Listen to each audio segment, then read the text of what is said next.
Hey everyone, it's Joy here for HoneyBee Stamps. I have really been having a lot of fun creating backgrounds for my cards. So I created two backgrounds using a Brayer and a stencil, and I had a lot of fun with this. So I'm going to start with some colors of ink. I'm using Simon Says Stamp Positively Saturated inks. I would imagine you could use any ink for this.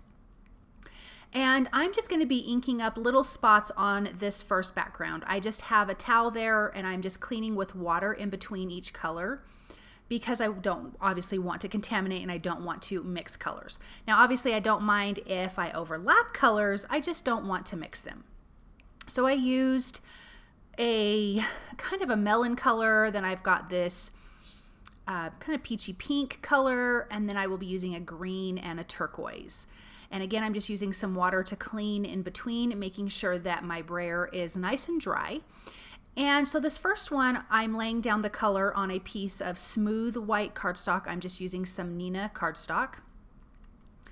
Then I will come in with the stencil. The stencil I'm using is the Scattered Leaves stencil.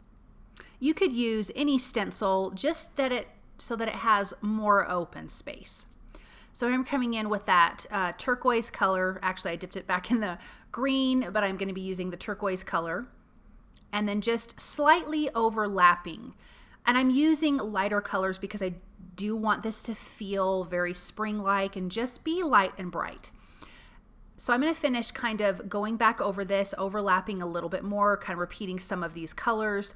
And I love when it overlaps onto the next color because, of course, then you get a different color. I like that this background has open white areas, even though that is going to get pretty much covered up when we do the stencil. And I'm doing it two different ways, and I was just kind of playing around and wasn't quite sure how this was going to turn out. I knew it'd be fun, but wasn't quite sure exactly how it was going to turn out. I brought some of that pink down to the bottom, and then I will bring some of that turquoise up to the top and just letting that just a little bit overlap and letting those colors blend. And I just think it came out so pretty. And I'm using dye ink, so it's going to take a minute and soak in. Now I'm coming in with my stencil. I'm just using one part to this stencil, my blender brush, and the same colors. So where that pink is, I'm just going to lightly blend over the top of the pink. Where that melon color is, I'm going to lightly blend over that. So you will see lighter areas where the stenciling is. Now, if you wanted this to be more pronounced, if you want to see the stencil more, I would say when you are doing the brayer on the background, go a little bit lighter than I did. Then you can come in and blend more. But I didn't want to over blend and cover up all of the work from the brayer, so I kept it fairly light. So I'm just going to finish up this last corner and then peel that back, and you can see a little bit of that stencil. Okay, so now for this technique, I did use some pixie spray to adhere the stencil down. And I'm just taking my ink pad directly to my paper. I did try the brayer first, and it just wasn't getting the color on because the stencil was in the way. So I am coming over with my ink pads directly to it and just coloring in that open part of the stencil. Using the same colors, just kind of alternating where the colors are and letting it just slightly overlap onto the color next to it. Then we're going to come in, I'm going to peel this back, and it's really pretty like this. But I'm going to come in now with the brayer and just go over the areas really lightly with the same color. So I'm going to roll my brayer onto my ink pad, and then I'm going to actually roll some of that color off. Otherwise it's going to be too dark and it will cover up where we just did some stenciling. So I just wiped some of that off onto my stencil mat and then just gently rolled over the coordinating color. And then you can see it just kind of fills in those white areas, and this gets prettier and prettier. And then again, once these colors soak into this cardstock, it looks so gorgeous. And I think you could do as much or as little on this, and I did go a little bit heavier, so you can still see the pattern in the background, but you can't quite tell that it's leaves, which I don't mind. I just really wanted an open stencil pattern for the back. So here's that green color. I'm just gently going over that green, and I was a little heavier on that, but you can see it looks really good. These backgrounds were so much fun, and I haven't used my Brayer in a long time. And so it was definitely time to bring this out and use it. Now I've got this turquoise color. I'm going to rub off most of that and then just gently rolling over those areas and letting it overlap to the other colors. And I love where that pink and turquoise mix because you get a really nice little purple color.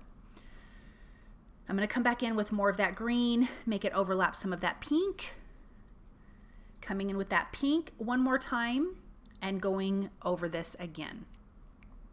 Like I said, I think this is something that you could do as much or as little as you'd like, but I thought the more I put on there, the better it looked. It just filled that in. I was trying to get stuff on the edges because I really wanted the edges to be a little bit heavier. Now this paper is trimmed down about 1/4 of an inch smaller on all sides, along with the other piece of cardstock. So it is an A2 size card panel, but I trimmed it down just a little bit smaller. Bringing in that turquoise a little bit. And isn't that so pretty? I just absolutely love how this background turned out. Okay, so now I have the Sweet Stacks circles. I have 2 different sizes. There's normally a size that fits in between this, but I want to have a frame, so I'm going to tape these together, and I will die cut 6 white circles out of this. I'm going to adhere 3 of them together for each card, so it'll give me some dimension. So I'm just going to keep these taped together and not pull them apart until I'm completely done die cutting all of my circle frames. So I'm going to run that through my die cut machine, and then when I pop this out, we'll have a great frame. What's great about these layering these Sweet Stack circles is that you could make really different sizes of frames, which is really fantastic. Then I'm going to take that largest circle and die cut 2 pieces from vellum. We're going to put that in between these stacks of circles just to kind of diffuse the center and give us a focal point in the center of our card panel. So there's the first one. And then I'm just going to run this through my die cut machine one more time, and I'm going to get another vellum circle. You could do this with any shape, really. I just was really want to do a circle. These are the Lovely Layers Greenery. I die cut 2 from gold mirror cardstock and 2 from vellum, and I'm going to alternate these when we glue these onto the fronts of our card panels. Now let's adhere this circle frame. This first circle frame, I'm going to adhere to the front of the vellum, and then the other 2 circle frames will go behind, and this is what's going to give us a little bit of dimension behind these card panels. Just using my tweezers and my liquid glue, and it gets them glued together. I'm going to do this for both of those circles. Now I will adhere this to the centers of the card panels. I did already adhere the card panel to a white top folding A2 size card base. But as you can see, it just kind of diffuses that center a little bit, just adds a little more interest to the card. And I just think vellum is so pretty. And I definitely do not use it enough. I really need to use it more than I do. All right, these sentiments are from the Inside Birthday stamp set. I'm also using the coordinating die. One says love, kisses, and birthday wishes. The other one says hope your birthday is just as amazing as you are. And these are just great sentiments, perfect for inside of your card, but I thought it would be fun to put them on the outside. I'm using the coordinating dies to die cut these out. It is pretty simple to find the matching ones, and I will just use my low tack tape to tape those in place and then run that through. So now I have foam tape behind my gold mirrored greenery, and I'm going to adhere the vellum to the frame. I'm just going to adhere it really in just one little spot. I'm going to get it laid in place, add a tiny bit of liquid glue in one spot, and then when I put the other piece over it, it'll kind of hold down the rest of that vellum leaf. I'm going to do the same for the other card. And as you can see, I've alternated the leaves. They're both have the same leaves, but one is the gold mirror is different than the other gold mirror, and the other one's different than the other vellum. Then I will add some foam tape behind these sentiments and then just pop those kind of on the lower part of that circle. I want to see this vellum circle. I think it's really pretty. So a little bit of foam tape and a liquid glue to adhere those down. Then I will use some Oceanside dewdrops, which they're so pretty. But I'm going to bring in the gold looking ones and just add 3 of those to each of the cards with a little bit of liquid glue to hold those in place. And then these cards are finished. And like I said, I had so much fun doing these backgrounds. This one is my favorite background. I think this one turned out so good, and as you can see, it was super simple. And then this other one is just much more saturated, but you can still see where that stenciling is, and I think it just turned out absolutely gorgeous. I hope that you guys feel inspired by this project, and I hope that you enjoyed it. Thank you so very much for stopping by and watching, and I will be back soon with another video. Thank you. Bye.